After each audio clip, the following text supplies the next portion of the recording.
Welcome to another episode from Tech Life Stories. On the podcast today, I am joined by Iain Russell. Iain has 20 years experience as a tech leader. He's worked in software and service delivery. He's passionate about mentoring high-performing teams. He's worked for the likes of Bank of America, NatWest and HSBC.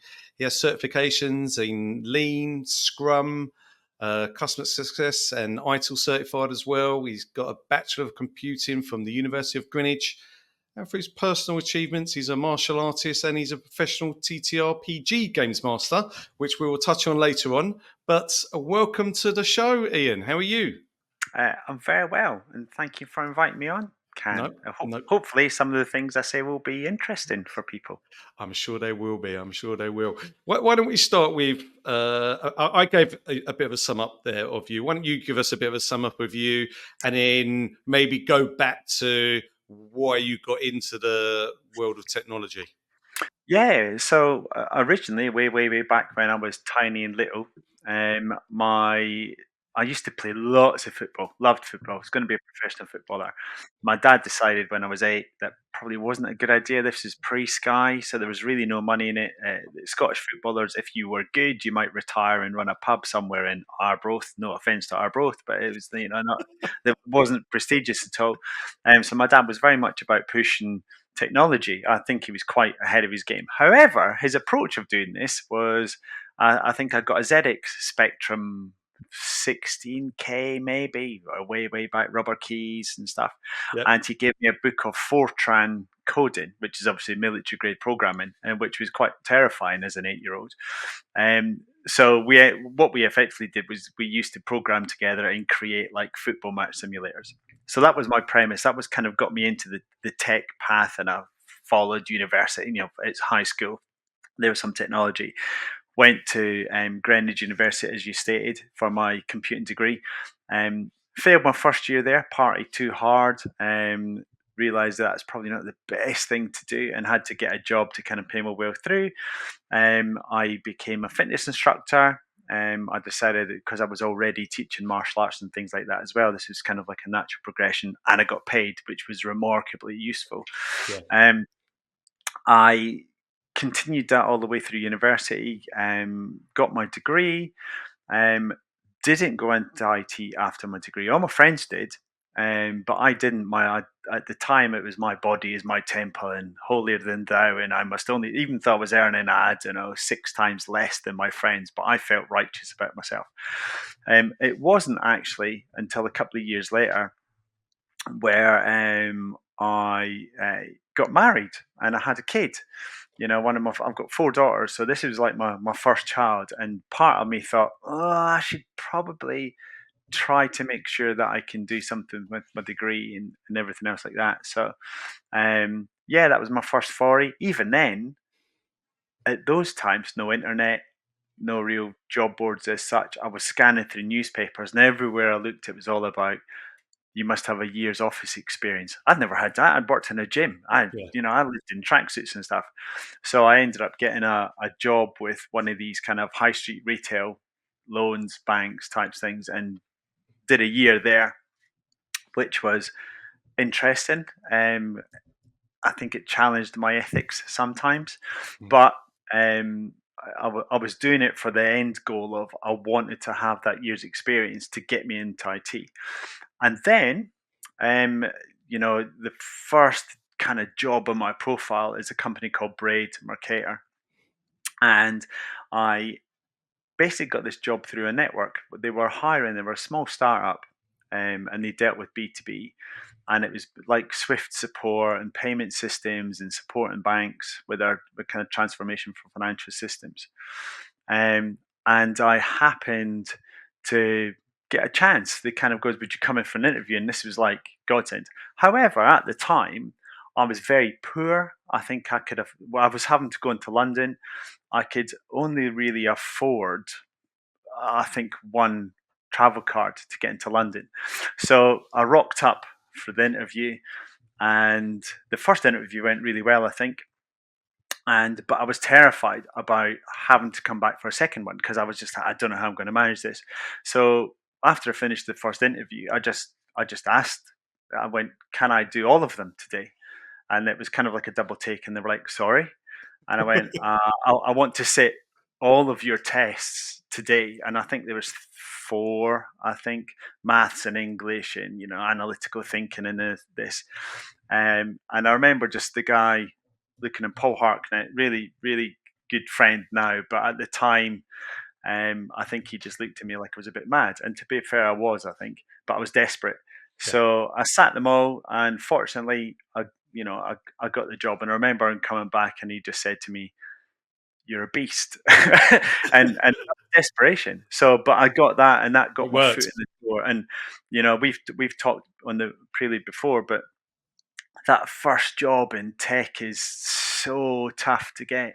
Mm. So that's how it did. Hook and crook in absolute determination. It was just like, I have to get this. No, Fortunately, I did. it's a great story. It showed quite a bit of determination from you actually by pushing to do the other stages of the interview all in one go. And Brings back memories of the rush I had at the time. It was just like, you actually said loads there, which I want to rewind and unpack some of it because yep, the first thing that stood out to me was I don't know any dad that would make their kid do coding at the age of 8 years old, especially back then. And so your dad made you use Fortran to do some coding for a football simulator at the age of 8 years old. yeah. I mean, I take my hat he off to your dad. he was, he was, from my family. My mum had like three jobs. We were in a small village just north of Edinburgh in Scotland, Yeah, and I had two brothers. My dad worked he worked on heavy machinery in building areas.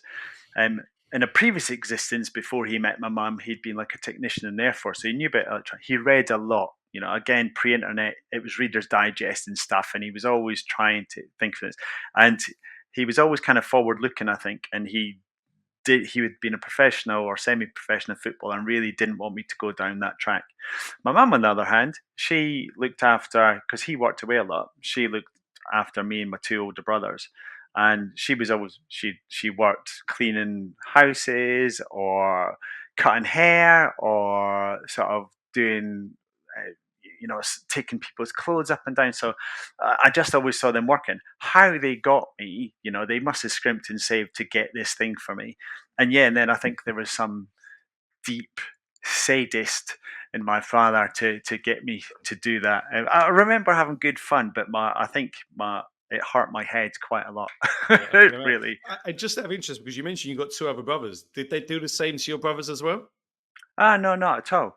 So where I was the first person in my family to go to university. It wasn't Okay. wasn't a thing that we did, and I think the village where I grew up in, you either went to university and disappeared, or and that tended to be like Aberdeen or Edinburgh or whatever.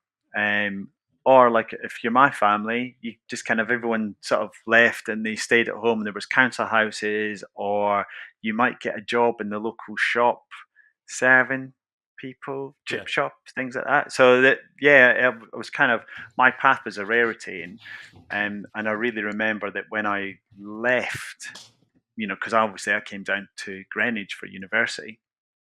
It was just a shock. Everyone else I knew, I think maybe one other person left Scotland to kind of go to uni. So I just thought, let's go. That's good. I love the background to it, and you admitted earlier on that you failed your first year from partying too much, and it's quite admirable for you to share that because not everyone does. I You don't have to think own it sometimes. you do. I can't I can't sit there. I can't talk to you and claim that I'm some, a highbrow Russell University graduate who's always sailed through life. It's not been that way. I originally was thinking about doing. I love literature Hmm. and other arts. So I was originally thinking about doing American history and literature, which my parents really weren't cool about, unsurprisingly. Yeah. Um, or I was going to do AI at Edinburgh because that quite interested me. But I'm not a hardcore maths person, and when I went in, I discovered actually it's quite tricky. Hmm. Funnily enough, um, and so this was and it was almost like a spur of the moment decision. I'd taken a year off and was kind of working in the drinks warehouse to make some money up. And then when it came down to university, at the time I happened to be with a girlfriend who sob story time for everyone. She disappeared after 6 weeks, Oh, um, but it left me there. And the way I responded was I just partied. partied away. And unsurprisingly, that doesn't go well with trying to study. When you rock up at 5 in the morning and they go to a lecture at 9, you're not at your finest. Definitely not. So it was a real slap to me when I got the results for first year, because I was the first one in my family to get to uni, and died at the first hurdle, and it was a complete panic, and there was lots of scraping around. I was absolutely embarrassed to tell my parents. So I resat it part time as a sort of a. I had to do it um, as a mature student almost. Hmm. So that's why I got the job in the gym, because that's what paid my tuition to get to there. And I think my dad took out a loan for £500 to help pay for it. And what a palaver that was, and carried a lot of guilt over the years. But yeah, and then Do settled you know? back down Yeah, and but worked and got there. yeah, hats off to you. You went and got a job. You kind of you fixed the issue, right? Yeah, Yeah, you fixed the issue. A lot of I'm not going to say the word kid, but young adults at that stage might have gone, "Do you know what? I've failed the first year. I'm just going to give up and not go back." But you didn't. You had some resilience about you. You kept going. You got a job. You helped pay for it. I know your dad took a loan as well, but at the end of the day, you completed university and you come out with a bachelor's degree in computing, right? yeah, and when I look back at how my career's gone since, at the time I thought I was going sideways backwards, probably southeast and southwest. I was going that direction instead of north. You Yeah. talking about your north, that wasn't me. But when I look back now, that work in the gym, where I was probably speaking to over 200 people a day for 8, 9, 10 hours a day, having to explain and break down complex, scary things to them, but and then to make it easy and accessible and enjoyable. And when you look at the rest of my kind of career, that was really my first foray into introducing transformation to people's lives, Hmm. albeit on a physical level, rather than sort of organizational Yeah. business, which was later. But it gave me a real grounding to then how to engage with people at that human level. I was Hmm. forced to.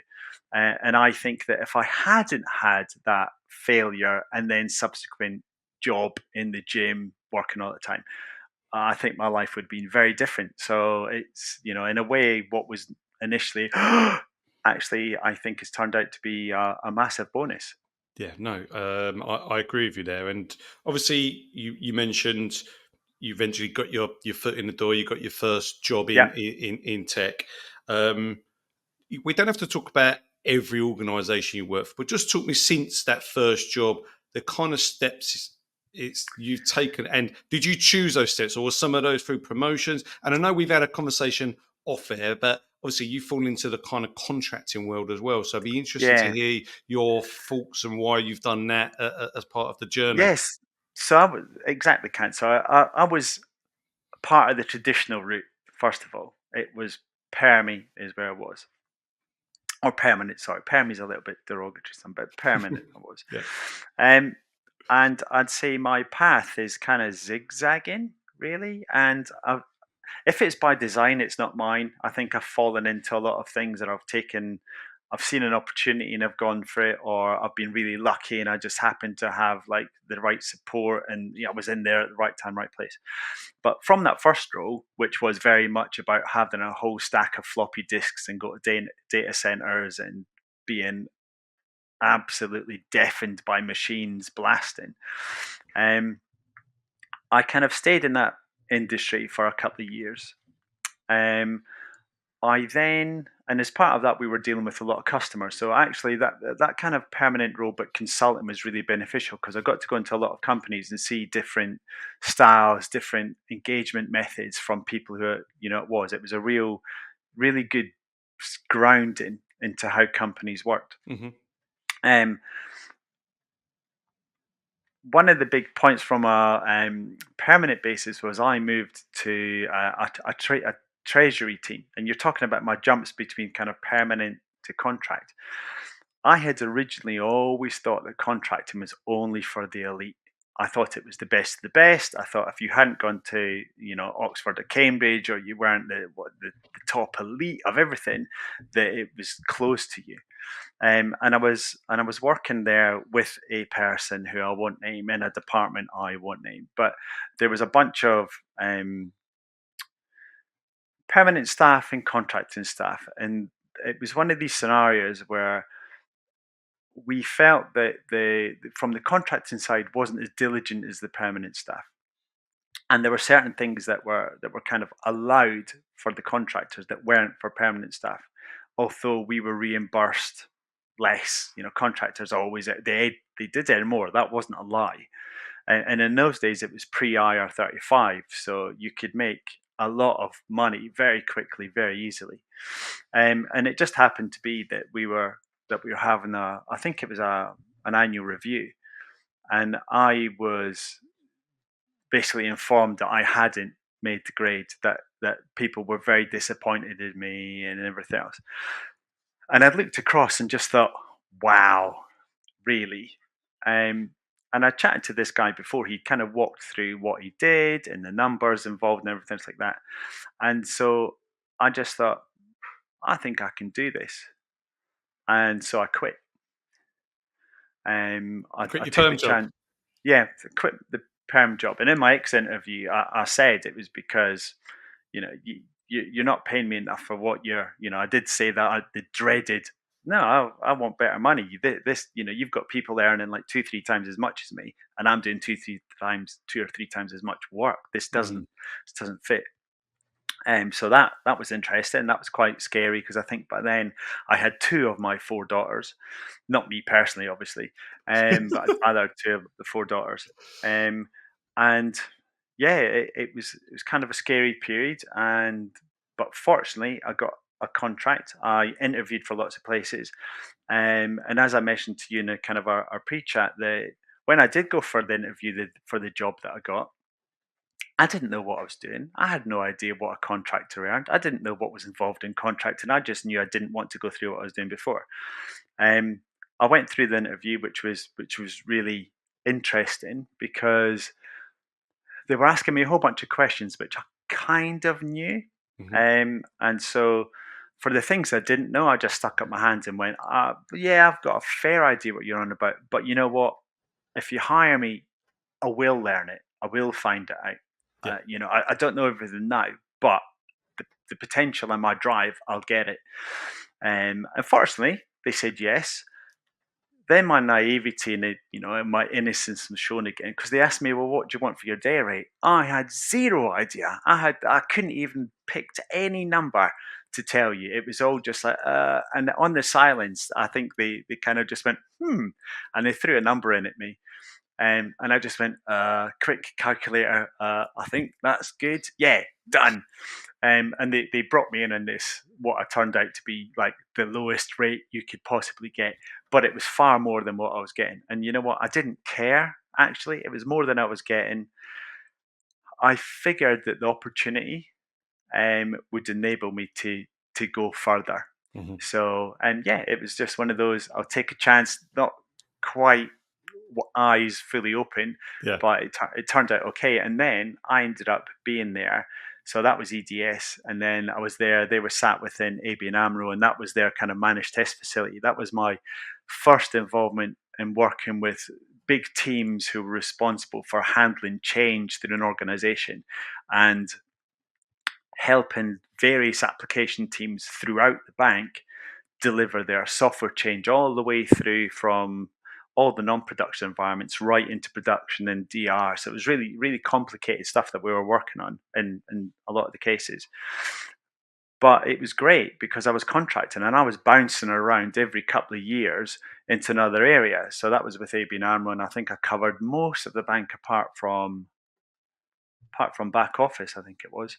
And then they were bought out by ABN AMRO took them in, and then RBS with the Barclays stunning stuff that was happening at the time, they were bought out, and yeah, that was kind of my progress to all the way through contracting. I think I was contracting for 12 to 14 years there.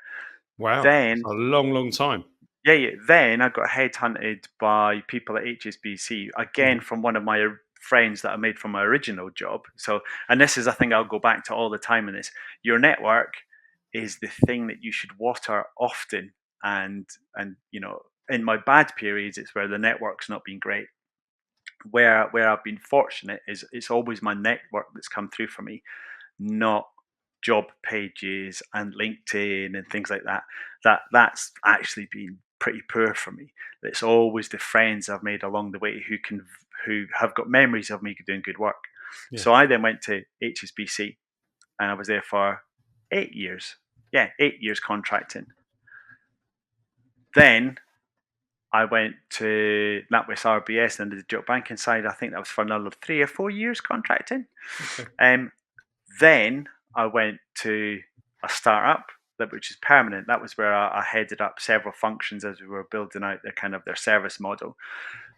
Then that lasted 22 months, I think, and then I'm back contracting. So it's definitely not a straight road. It's this or nothing. It's been like a pinball, and like I say, it's covered many things: Scrum Master, Product Owner, um, heads of various support functions, customer success, support, um, change management, pre-sales, training, um, loads of stuff. Yeah. Yeah. Okay. All right. One thing that, well, there's a couple of things that really stood out to me in what you said, and one of them I really want to talk about because one is your network. Um, there's a saying your network is your net worth, and for you, and I remember we had this conversation on the pre-chat. It's worked so well throughout your career, not having to rely on job boards, recruitment agencies, applying for jobs, etc.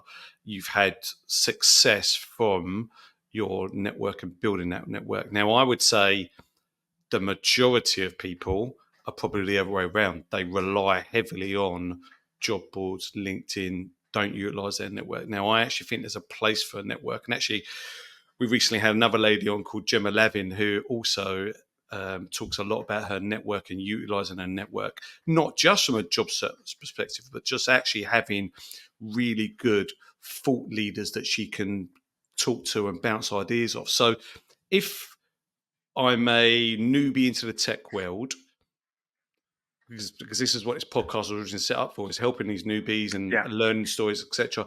What would you advise me? How can they start building a network of thought leaders, even if they haven't really got that much experience or don't have the contacts at this stage? Where would you recommend they start?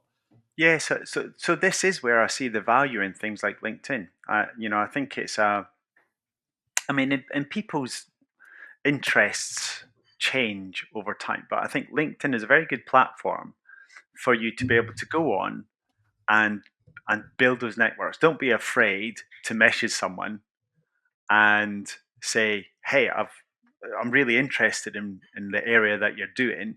Do you mind if we connect and have a little chat? I'm new, but I'm eager." People love people who've got enthusiasm and Yeah, drive. I mean, if I'm hiring, I want that above most things, to yeah, be honest.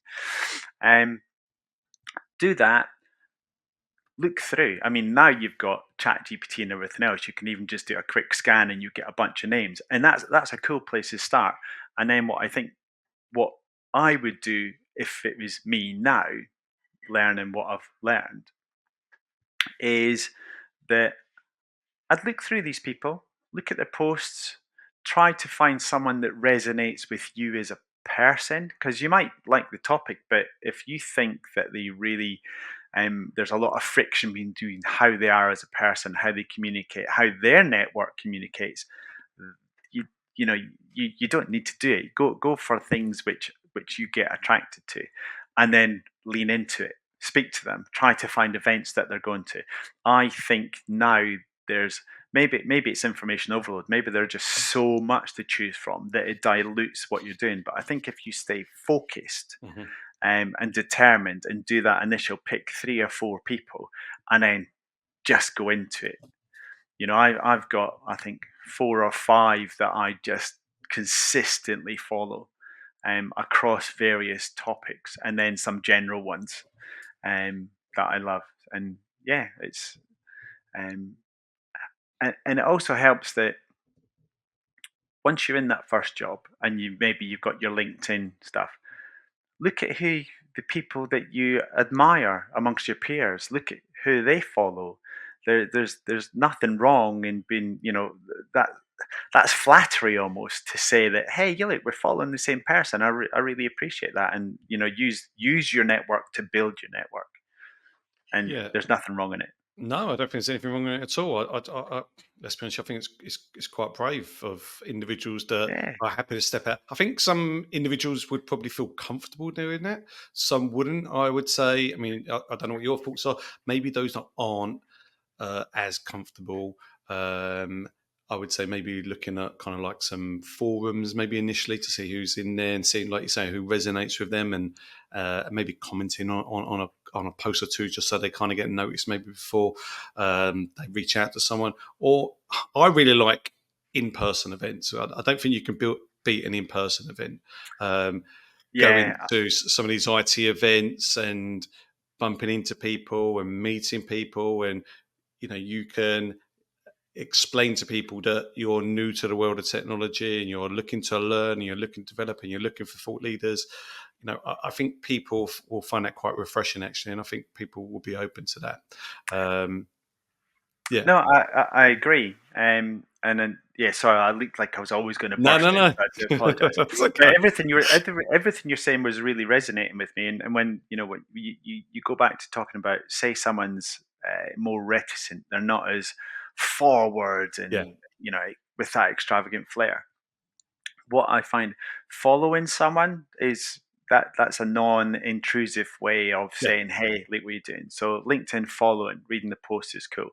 The point that you just made about in-person events, yeah, if you can and you're comfortable, then brilliant. I mean, some of the um, some of the things that I've done for people I follow is, I would get books that had been recommended to me about certain subjects, for example, and where the author was, I'd follow them.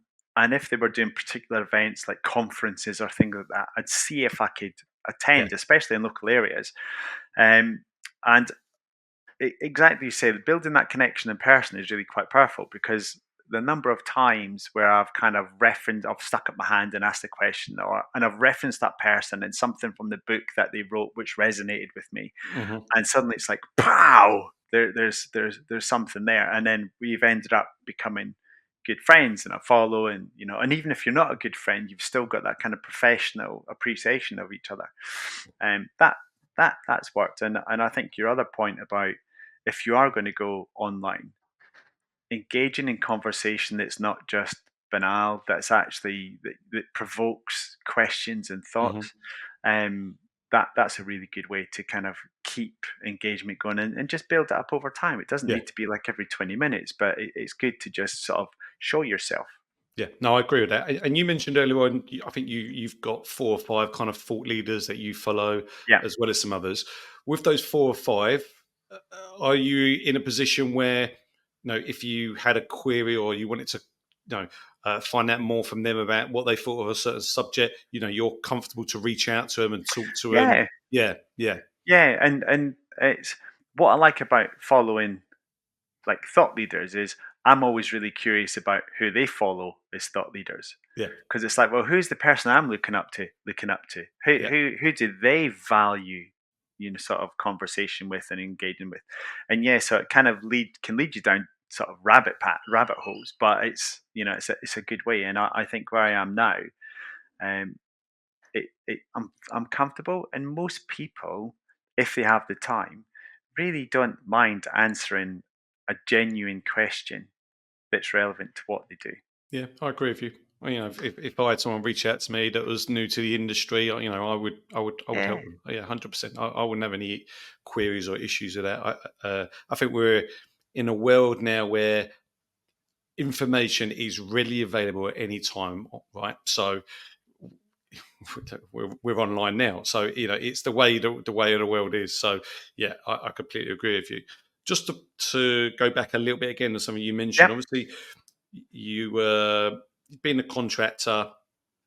I know you've been fortunate that you've had long stints in some of your contracting yeah, roles, and I had someone on the podcast recently who was new to new to contracting, and had maybe been out of work for a little while, and was getting a little bit nervous. And I was trying to explain that as a contractor, there will be times when you're not going to work, right?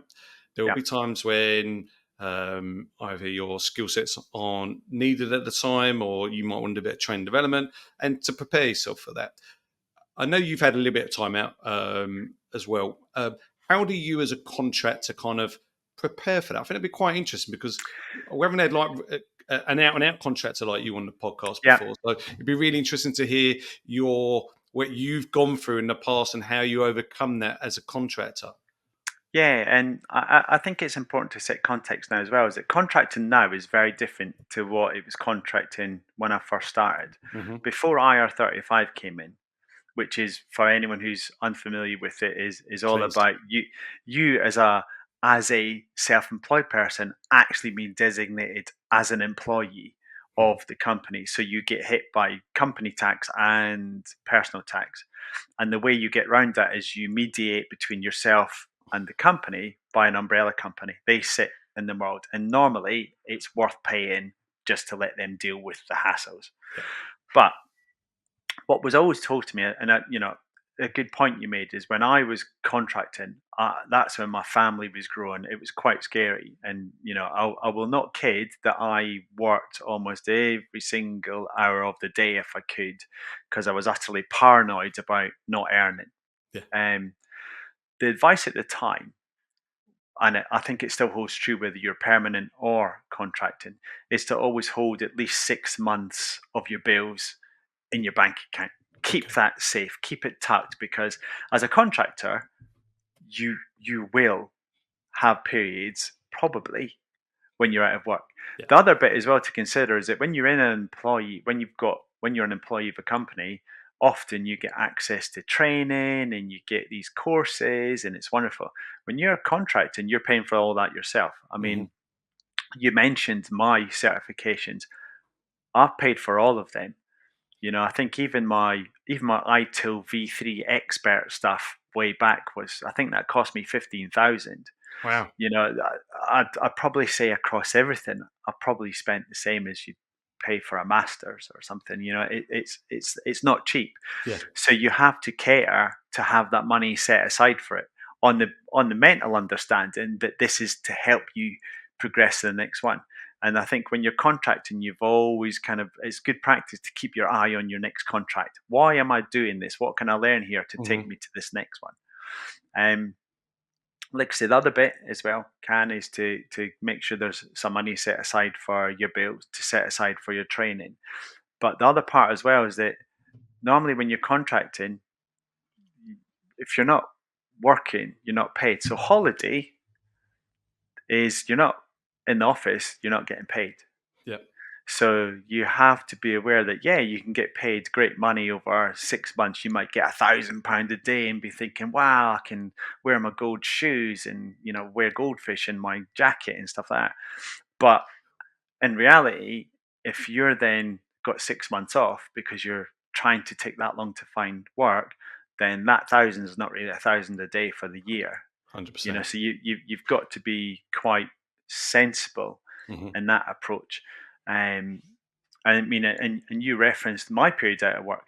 So between and this is where again I can kind of reference network being good and bad.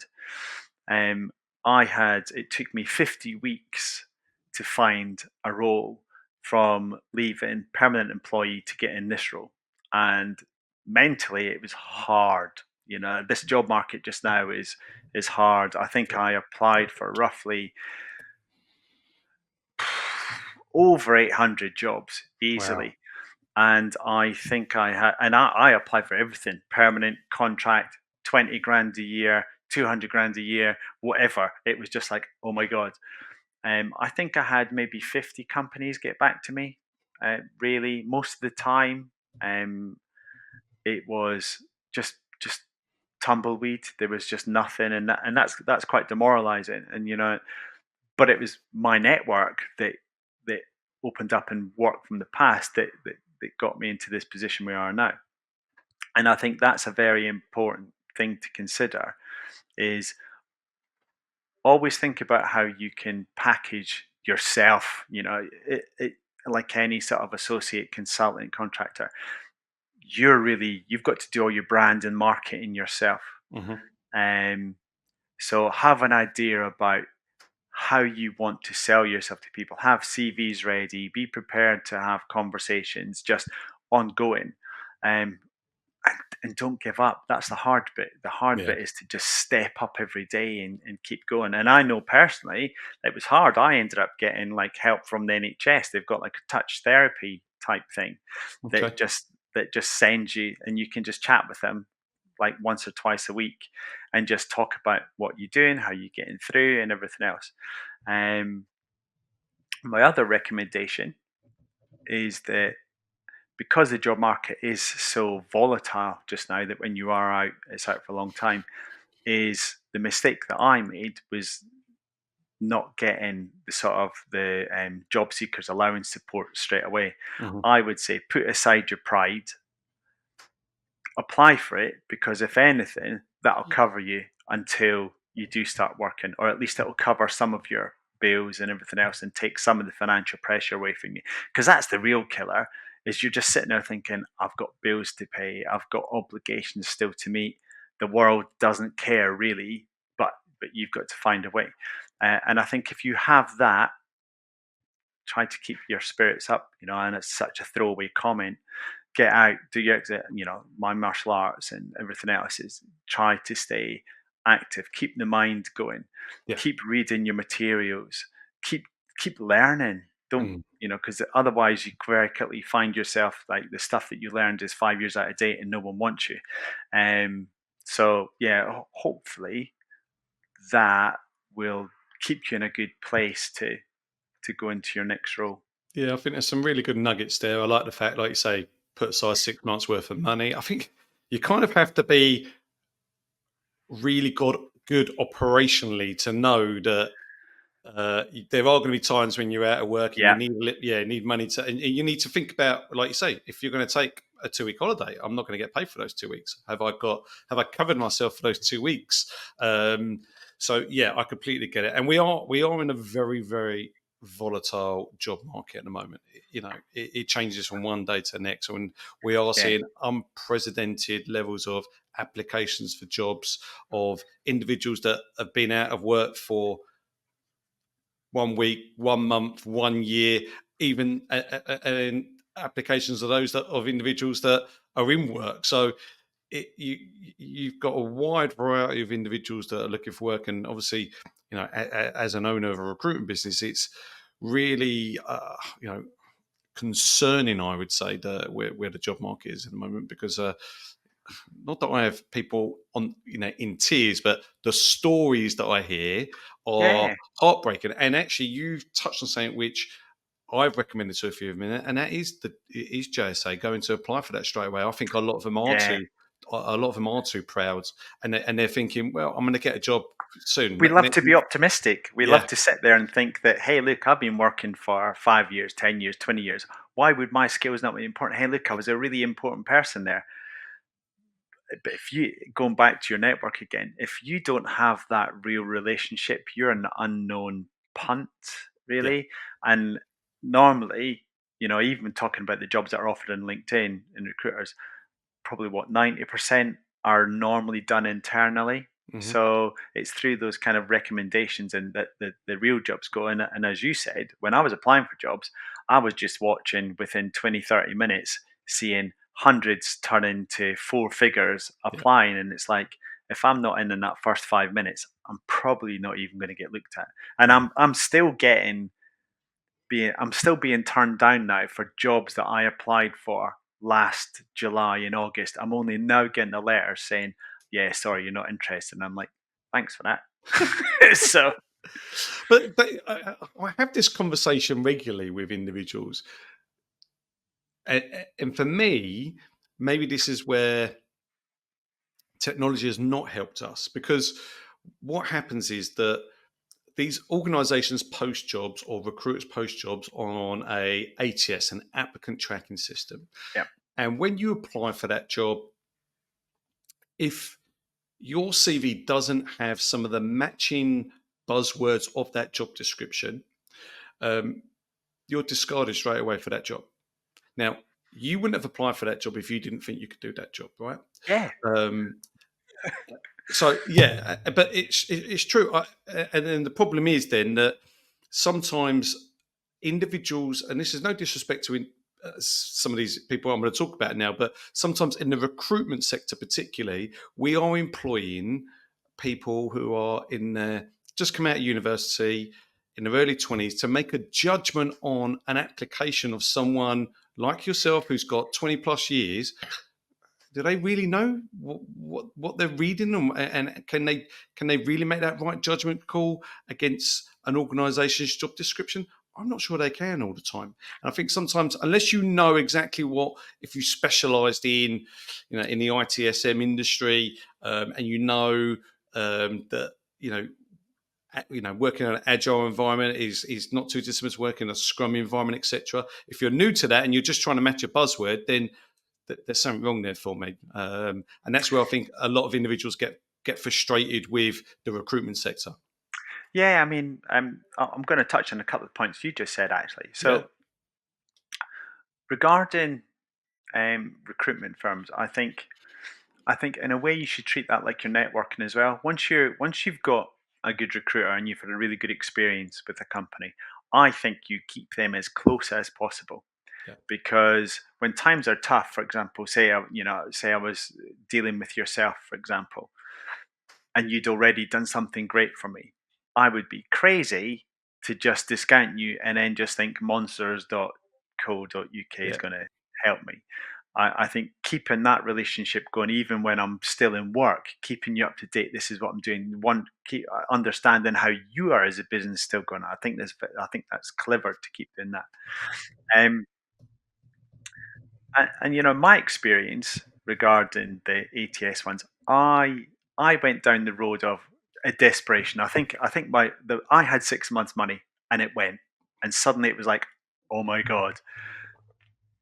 The panic part, I got sucked into. Hey, we'll get your CV, we'll rewrite it, and we'll Mm, guarantee you within 2 weeks you're going to get 15 jobs. In fact, you'll be hitting them off with a stick, and that didn't quite happen. So I went through the process, and that CV that they rewrote got me zero, got me absolutely nothing. And every time my CV was checked by these online checkers, nah, yeah, you're perfect for ATS. It's great.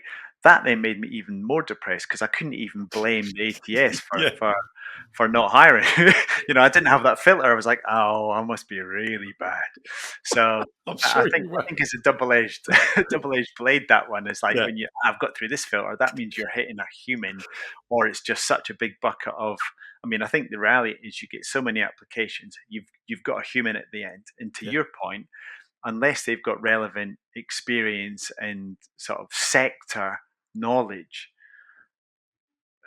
that's like me trying to do like brain surgery or some kind of work for NASA. It's not, it's not the right shoe for the horse. mhm, So yeah, I think there's a few factors that you've got to be wary, and then as someone searching, trying to not let that become personal yeah. is hard. It's very hard. It's very hard, and I feel for individuals looking for jobs in the current job market. I really do. And obviously, I speak to many candidates every single day that are struggling, and I try and be as optimistic as I can for them. But I'm also very transparent and honest in saying we are in a very volatile market at the moment. There's no, Yeah. you Uh, can't paint the y- picture in any other way, can you? yeah, under promise, over deliver. I mean, if you can't, I mean, and that goes back to my career around all things done. if you can't influence it, don't make a promise around it Yeah. because it's not yours to keep. Yeah, I think the minimum I try and do is just to get back to people and reply to people. That's the bare Yeah, minimum. I Even on think that's LinkedIn. important. Yeah, because I've noticed on LinkedIn particularly, I get a lot more kind of private messages now from individuals looking for work, and the fact that I respond, I get messages back saying and I just say, look, I haven't got anything for you at the moment. As soon as I do, I will update you. And I always get a response back saying, I really appreciate you getting back to me, because I think there are many individuals that don't go back to individuals, Hey, look, and it can be really disheartening for those individuals, right? if you go back to my early one, I did over 800 Yeah, applications and only 50 responded. And I'd probably say 20 of those were automatic replies. yeah, So that's a large percentage of people who don't respond. And and put my head into your position, you're also human. If you've got 1,000 people to respond to per application, you've got 30 jobs out, I can't really assume that someone's going to be there going, oh, hello, blah blah blah. There's also that side as well. Volume plays yeah, a of part. course. It does. It does. It's about managing your time as best as possible. 100%. Okay, we spoke about the job market quite a bit. Let's move. I want to talk about, because we haven't really got into where your strengths play, because you know, on your LinkedIn profile, tech leader, 20 years, software service delivery, passionate about mentoring teams. Tell me a bit more about all of that. You know, where do your strengths lie, and maybe some of the projects you've been involved. I know you spoke transformation, you mentioned a few times, and where that started even in the fitness regime way back then, to how that's relevant to now. So talk me through that a little bit more. Yeah. So I I think it was a bit of an epiphany, probably chatting to you actually, where Okay. I sort of walked through and went, when I trace it all back and take that kind of silver thread that went through everything, and it's really, I think the thing that makes me passionate is transforming what we can do on a day-to-day basis so that we can spend more time with the people that we love doing the things that we enjoy. Mhm. Um, Within the fitness world, it was always about, I specialized in like GP referral work. I love nothing more than be able to help the kind of old ladies who had buckets of pills, they've got type 2 diabetes, they've got dodgy knees, to be able to work with them over a concerted period of time, and then have them come back to me several weeks later and say that they picked up their grandkid for the first time. That for me is a win. That's a change of life. Yeah, that's a great buzz, I can imagine. And then what I discovered working in technology, I kind of went through various test management roles and sort of change and everything else like that. What what's always stuck in my mind is that there's always people at the end of this. Mhm. We are doing work because a person wants something that makes their life better. Value streams, that you've got an ideation and you've got to an actual something's there and you're using it. And throughout my time, I spent a long time sleeping at my desk. I covered multiple time zones. When I first worked as a contractor, I did London, US, APAC hours. So basically, I think I slept between 2 or 3 in the morning, and I was up at 6. I might sleep at my desk, might have a shower in the work gym, and just work. It was hard, but what it gave me an appreciation for was how much kind of how much work we do on the names of bureaucracy and just because. And I took a real challenge to that. Um, so as I progress through, what I've tried to do is try to build up a knowledge of where does everyone sit in that chain. Mhm. So I started off delivering change, so speaking to app owners and everything else, and then working it through the systems into the organizations, understanding their challenges. What's the things that drives them? Um, Went into the Scrum Master side. I'd always worked with development teams. All right, so let's work with the teams. Let's find out what their challenge is. Shifted into product owner phase, and release management, change management. So now I'm seeing from a software delivery aspect, I've kind of seen everything. What what are the things that drive the change from a vision perspective? What's the desired outcome? Then when you've given it to a customer, what's their experience? How does that work? Hmm. That was fantastic. That was a phase where actually I think I was going a little bit brain dead and numb, and I got the opportunity to become a product owner, and it just blew my mind. It gave me an entirely different perspective, and it that wasn't planned. That was one of these opportunities where it was just a shift in the organization, and I jumped at it and loved it. It was just like, wow. Then I moved to the permanent role where I was building teams, and this was where I was implementing scaling growth in form to various functions, um, that were things that I'd always done previously, but never all together. So this was a big opportunity. So this was, like I say, handling pre-sales Hmm. and training. So I was having to learn new functions, but ultimately everything was about how do we do the things that we need for our customers in the smartest, fastest way with the least cost, with the least, and that cost was based on not just technology and money, but people as well. There's no point. I'd been on that side of getting flogged to death to help a big company.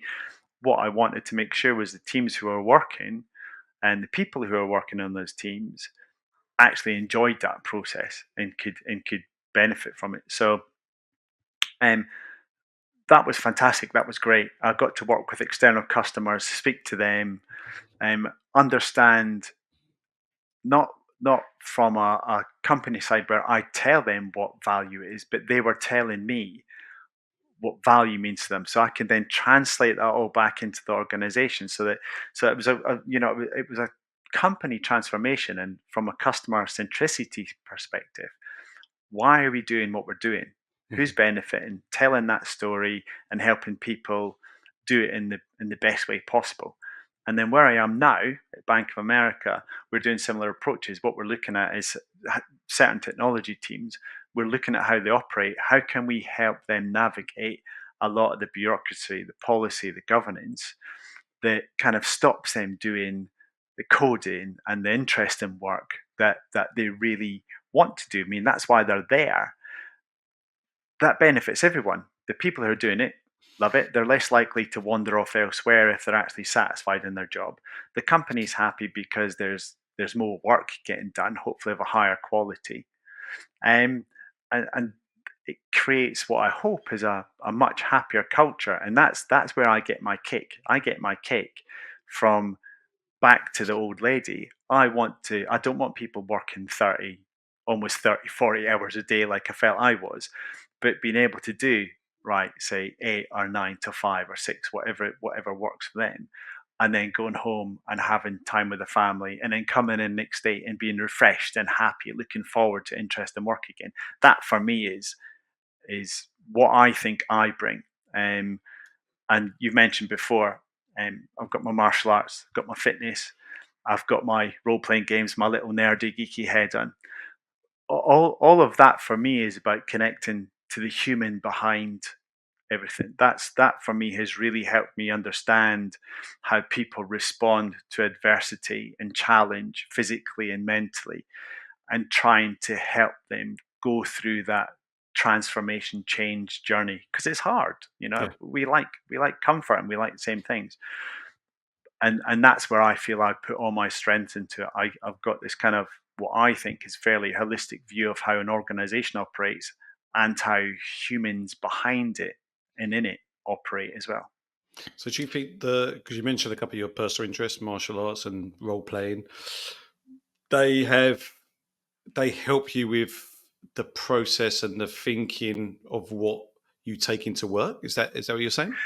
Absolutely complementary. um,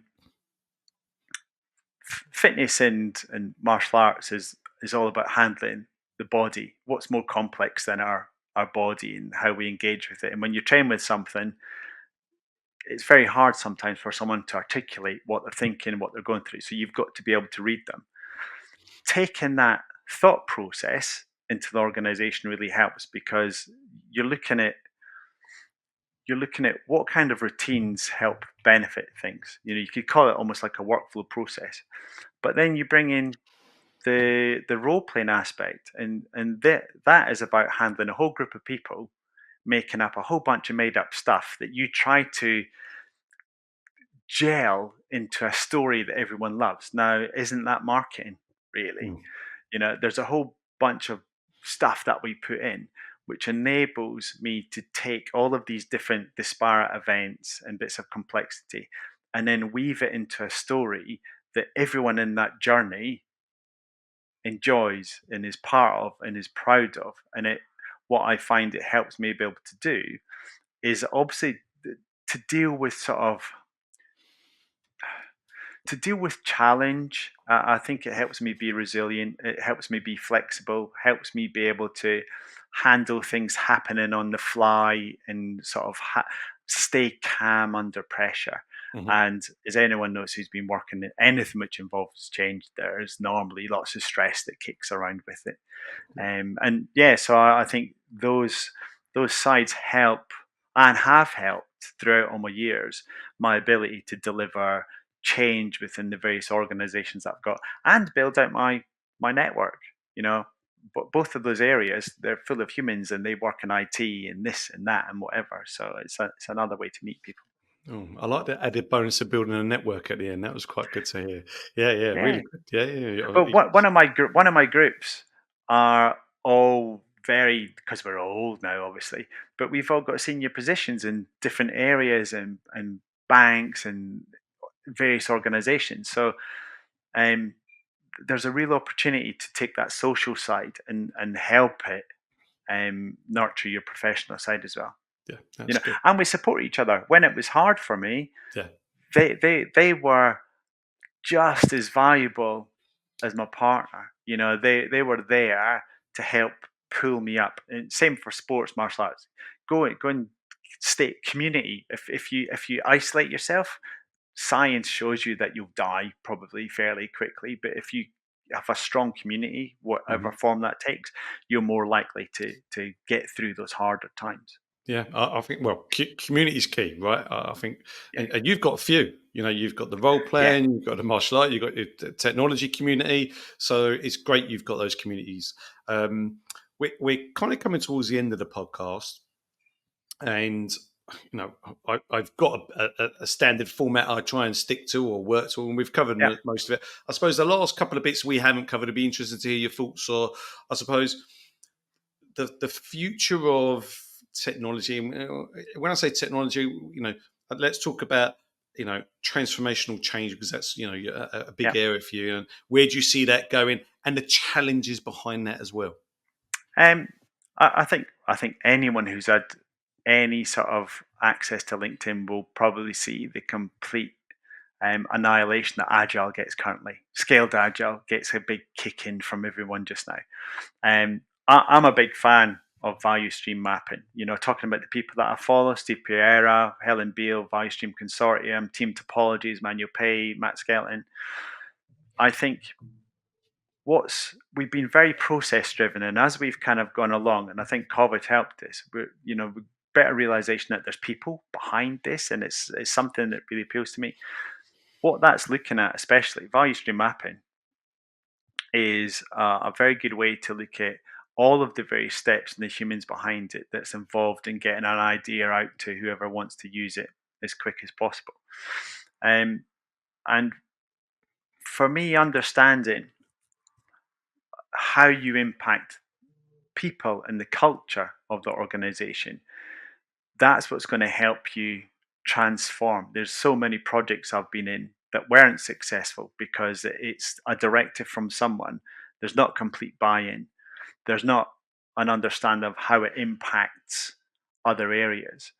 And I think I'm seeing it within larger organizations. I've seen it in obviously smaller ones that are trying to scale, but having a better idea of the change that you're trying to implement and what are really the impacts to the people involved, to the systems, and just spending a little bit more time at the start, actually working through that type of thing Hmm. can help you. Go with data. There's a lot of change projects that I see that are just, yeah, I've got this great idea, but there is zero data to back up. It's just Yeah, an idea. And when you're looking at the future project, all of the various works around the AI, the bots, and everything else like that. The company I was in before I am now, it was all about metadata management, and they have a fantastic, in a great space, because when you're working with large data sets, huge data sets, if you can't vouch for the quality of it and the accuracy of it, then you're working on abs. It's like you're working with whispers. You're not Mm, working with truth. So everything that you want to do from a change perspective, know what you're trying to achieve. Have your current have a map of what you're doing now. Have an idea of where you're going to go, and have data next to it that you can trust really as much as possible, and then measure and monitor and communicate that out as much as possible. That for me gives you the basis of hopeful transformational change, whilst you're also keeping a check on the individuals and people, because it's your detractors that will kill your project quicker than anything. yeah. So having that kind of social awareness as well as the procedural aspect will, I feel, give you the most successful chance. Yeah, I think you made some really good, compelling points there. I mean, the social aspect, I completely agree with. Data for me is probably the one, because having the right data and then making Yeah. the decisions based off that data is probably the strongest currency that and any business can have. Right, it's the ultimate way of determining how a business or how anything can be shaped. So yeah, really like what you said there about data. On it as well, Can. I mean, one of the things that I've had throughout areas is when you've got competing projects and you come with data and say you're against someone else and they're just giving kind of conjecture and opinion, it, they'll always, unless they've got absolute buy-in from the senior stakeholder that's going to do it anyway, they'll always fail because there's no compelling argument. And as humans, we want to see, show me what looks like the best chance of success. Mm, And there's lots of vanity projects, so lots of money that's not really fleshed out and understood and scoped, and it just burns money and it burns people, and people get jaded and fatigued. Or here comes another agile transformation, blah blah blah, and you blame the thing rather than the process around the thing. yeah. And I think if you approach it in the right way, probably most styles of projects could work Yeah. that way. It's just a tool to deliver some change ultimately.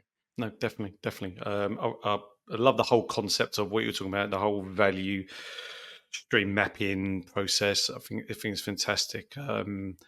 Look, it's been a really insightful hour we spent together.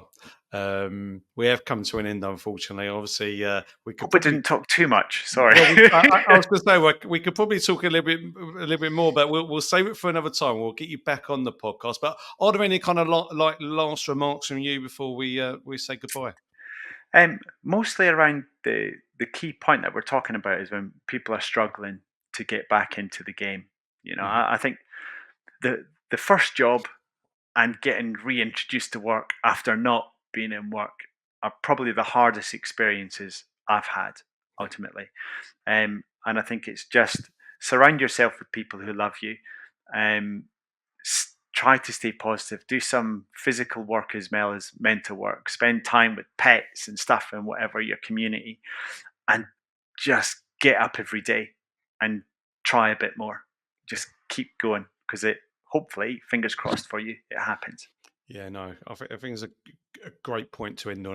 And I forgot to mention to you earlier on that I really like when people are brave and talk about their experiences, and you touched on quite a few which were quite personal to you. And the touch therapy thing with the NHS that you were doing, I Mm. thought was really interesting. Sa- Saved me. I was in a Yeah, dark place. well, listen, I think we all go through stages where we can go into dark places, and we need more people like you to talk about it openly and freely. It's the only way that people will be able to, express themselves as best as possible and help others. And you've definitely done that today. So I'd say, Well, hopefully.